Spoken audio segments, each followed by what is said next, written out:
धुळे जिल्ह्यामध्ये मोठ्या प्रमाणात उन्हाळ्यामध्ये महिला या आपल्या घरी मिरची या विकत घेत असतात आणि लाल मिरची ही घेऊन ती चटणी करत असतात आणि मोठ्या प्रमाणामध्ये वर्षभराची मिरची खरेदी केली जाते। यंदा आता या ज्या काही पथाऱ्या आहेत म्हणजे या ठिकाणी मोठ्या प्रमाणात मिरची सुकवली जाते आणि ही मिरची ही सर्व धुळेकरांना ही विकली जात असते। यंदा मात्र या सर्व मिरचींमध्ये किमान किलो मागे 100 रुपये भाव वाढलेले आहेत।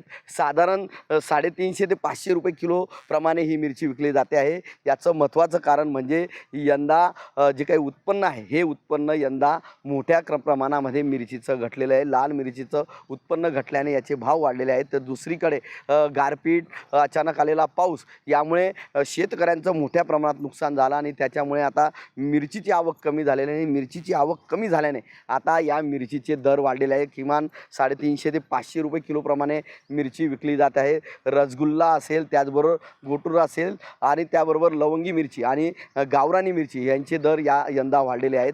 मोठ्या प्रमाणात धुळे शहरात नटराज टॉकी परिसरामध्ये अशा पद्धतीने या पथाऱ्या केल्या जातात, मिरच्या वाळवल्या जातात आणि या मिरच्या धुळेकर नागरिक या विकत घेत असतात।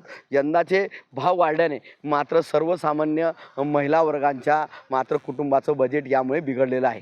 मनीष मासोळे, TV9 मराठी, धुळे।